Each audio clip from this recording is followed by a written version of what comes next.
नमस्कार दोस्तों, जय श्री राम, जय जय हनुमान, जय बागेश्वर धाम सरकार। दोस्तों, क्या आपको पता है कि एक मोर पंख आपकी जिंदगी बदल सकता है और आपके घर की तिजोरी को धन से मालामाल कर सकता है। तो क्या आपके घर में वास्तु दोष बना हुआ है जिसकी वजह से आपके परिवार की उन्नति में रुकावट आती रहती है? क्या आपकी आर्थिक स्थिति कमजोर है जिस वजह से आपके घर में पैसों को लेकर लड़ाई झगड़े और कलह कलेश चलते रहते हैं? क्या आपके घर के बच्चे पढ़ाई में अपना मन नहीं लगा पाते और लगातार कोशिशों के बाद भी परीक्षाओं में अच्छे अंक नहीं ला पाते?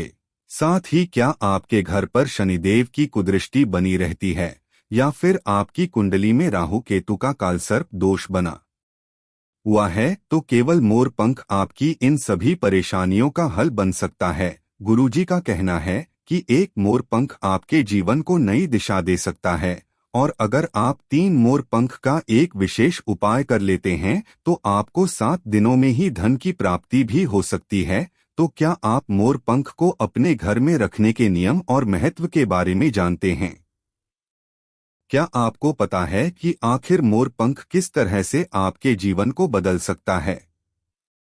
अगर नहीं तो यह सब जानने के लिए वीडियो के अंत तक हमारे साथ बने रहिएगा। दोस्तों, स्वागत है आपका पत्री भजन माला पर। आगे बढ़ने से पहले वीडियो को लाइक जरूर कर दे जिससे कि श्री बागेश्वर बालाजी की कृपा आप पर सदैव बनी रहे। चलिए वीडियो में आगे बढ़ते हैं। दोस्तों, अगर अपने धार्मिक ग्रंथों को देखा जाए तो मोर पंख भगवान श्री कृष्ण का प्रिय माना जाता है और उन्होंने मोर पंख को शीश पर धारण किया था। लेकिन वास्तुशास्त्र में भी मोर पंख को बेहद ही शुभ माना जाता है और वेद शास्त्र के अनुसार केवल भगवान श्री कृष्ण ही नहीं बल्कि भगवान गणेश, भगवान कार्तिकेय और स्वर्ग के राजा इंद्रदेव भी मोर पंख को बहुत ही ज्यादा पसंद करते हैं।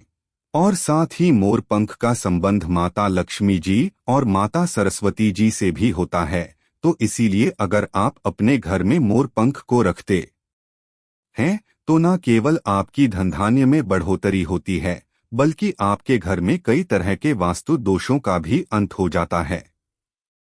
तो गुरुजी के अनुसार अगर मोर पंख को रखने की सही दिशा के बारे में बात की जाए तो गुरुजी का कहना है कि आपके घर में रखा हुआ एक मोर पंख आपके घर के वास्तु प्रभाव को बदल सकता है। तो अगर आप अपने घर के दक्षिण पूर्व दिशा में मोर पंख लगाते हैं तो इससे आपके घर में बरकत बढ़ती है और आपके घर में कभी भी कष्ट नहीं आता। इसी के साथ अगर आपके घर का दरवाजा सही स्थान पर नहीं है तो आप अपने घर के दरवाजे पर 3 मोर पंख लगाएं और ओम द्वारपालाय नमः जागृय स्थापय स्वाहा इस मंत्र से इस मोर पंख को अभिमंत्रित करें और इसी मोर पंख के नीचे गणेश जी की छोटी सी प्रतिमा लगा दें। ऐसा करने से आपके घर के दरवाजे का वास्तु दोष खत्म हो जाएगा। वहीं अगर आपके घर का मंदिर और पूजा का स्थान वास्तु दोष के हिसाब से गलत है तो आप अपने पूजा के स्थान पर कुमकुम का तिलक लगाएं और ओम कूर्म पुरुषाय नमः जागृह स्थापय स्वाहा मंत्र बोलकर अभिमंत्रित करें और मोर पंखों से अपने घर के मंदिर को सजाएं और मंदिर में शिवलिंग की स्थापना करें। ऐसा करने से आपके घर के पूजा घर में वास्तु दोष खत्म हो जाएगा।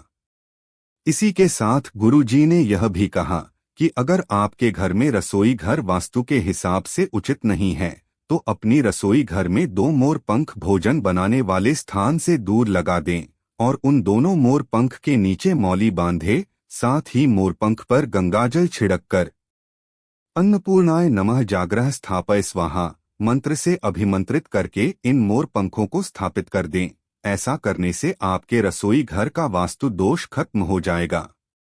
इसी के साथ गुरु जी कहते हैं कि अगर आपके घर में राहु का दोष है तो अपने घर के पूर्वी और उत्तर पश्चिमी दीवारों पर आप अपने मोर पंखों को लगाएं और अगर आपको अपने शत्रुओं से छुटकारा पाना हो तो मंगलवार या शनिवार वाले दिन हनुमान जी के माथे पर से सिंदूर लेकर उस मोरपंख पर अपने शत्रु का नाम लिख दें और रात के समय उसे पूजा स्थल में रखें और सुबह उठकर उसे बहते पानी में प्रवाहित करें।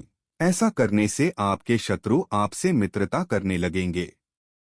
साथ ही अगर आपकी कुंडली में राहु केतु काल सर्प दोष बना रहे हैं तो अपनी तकिए की खोली में 7 मोरपंख सोमवार को रात को डालकर सोए और अपने घर के शयन कक्ष की पश्चिम दिशा की दीवार पर 11 पंखों का बना पंखा लगा दें।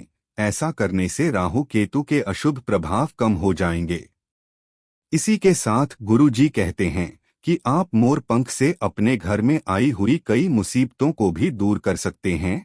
तो अगर आपके जीवन में अचानक से कष्ट आ गया है, विपत्ति आ गई है या फिर आप परेशानियों में घिर गए हैं तो अपने शयनकक्ष के अग्निकोण में मोर पंख लगाएं।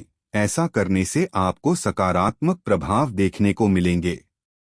इसके अलावा गुरु जी का कहना यह भी है कि अगर आप मोरपंख लेना चाहते हैं तो ध्यान रखें कि मोरपंख आपको प्राकृतिक ढंग से प्राप्त हुए हो। अगर कभी भी किसी मोर को हानि पहुंचाकर आप मोरपंख प्राप्त करते हैं तो उसमें नकारात्मकता प्रवेश कर जाती है और यह आपको सकारात्मक परिणाम नहीं देता। तो जो चीज किसी जीव को नुकसान पहुंचाकर प्राप्त की गई है, ऐसी चीज आपका फायदा भूल से भी नहीं कर सकती। इसी के साथ आपको गुरुजी का बताया हुआ 3 मोर पंख का विशेष उपाय भी बता देते हैं, जिसे करने के बाद आपने अपने घर में माता लक्ष्मी से धन वैभव और ऐश्वर्य की प्राप्ति कर सकते हैं। तो गुरुजी का कहना है कि अगर आप अपने घर में धन वैभव की वृद्धि करना चाहते हैं, माता लक्ष्मी को प्रसन्न करना चाहते हैं और लक्ष्मी नारायण को साक्षात अपने घर में विराजमान करना चाहते हैं, तो आप अपने घर में श्री राधा कृष्ण के मुकुट में मोर पंख लगाकर उनकी लगातार 40 दिन तक पूजा करें। उसके बाद उसको निकालकर अपनी तिजोरी लॉकर में रख दें। ऐसा करने से आपके घर में धन संपत्ति की वृद्धि होना शुरू हो जाएगी, आपके बिगड़े हुए काम बनने शुरू हो जाएंगे और आपके घर में माता लक्ष्मी साक्षात रूप से विराजमान रहेंगी। इसी के साथ मोर पंख में न केवल कई देवी देवताओं का वास होता है, बल्कि 9 ग्रहों की बुरी स्थिति को भी मोर पंख ठीक कर सकता है। तो अगर आपकी कुंडली में सूर्य ग्रह, मंगल ग्रह, शनि, राहु, केतु की अशुभ स्थिति है, जिसकी वजह से आपको लगातार परेशानी का सामना करना पड़ता है, तो 3 मोर पंख लेकर आप अगर 21 बार ओम कृष्ण वासुदेवाय नमः मंत्र बोलकर उन पर पानी के छींटे दे देते हैं और फिर इन मोर पंखों को अपने घर में किसी श्रेष्ठ स्थान पर स्थापित करते हैं, तो ऐसा करने से आपकी कुंडली के सभी कमजोर ग्रह मजबूत हो जाते हैं और आपको सकारात्मक प्रभाव देते हैं। दोस्तों, गुरु जी यह भी कहते हैं कि यदि आप शुक्रवार वाले दिन 3 मोर पंख लेकर उसे अपने घर के मंदिर में रखते हैं और ओम श्री कृष्ण वासुदेवाय नमः का जाप करते हुए मोर पंखों को अभिमंत्रित करते हैं और फिर इन्हें सीधा खड़ा करके अपने घर की तिजोरी में रख लेते हैं, तो ऐसा करने से भी माता लक्ष्मी आपके घर की तिजोरी पर अपनी कृपा बनाए रखती हैं।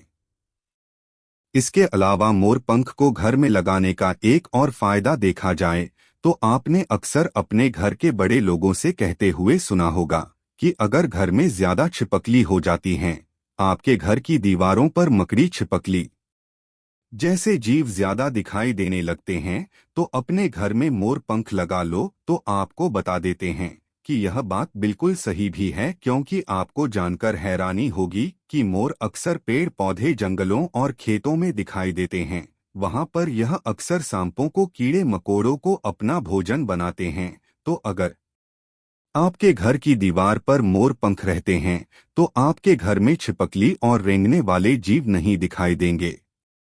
तो दोस्तों, यह थे गुरुजी के बताए हुए मोरपंखी के कुछ विशेष उपाय, जिन्हें अपनाकर आप अपने घर में धन दौलत और तरक्की पा सकते हैं और अपने घर का वास्तु भी ठीक कर सकते हैं।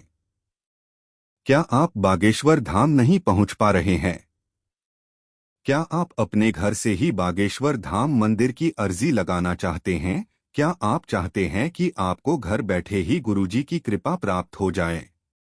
तो फिर आप ये उपाय कर लीजिए, घर बैठे ही कृपा पहुंच जाएगी। जी हाँ दोस्तों, गुरुजी ने कुछ उपाय बताए हैं उनके लिए जो लोग घर बैठे ही अर्जी लगाना चाहते हैं। तो चलिए जानते हैं कि गुरुजी ने क्या बताया है। पूरी जानकारी के लिए स्क्रीन पे दिए गए इस वीडियो पे जल्दी से क्लिक करें और हाँ, कमेंट बॉक्स में जय श्री राम, जय हनुमान, जय बागेश्वर धाम लिखना न भूलें।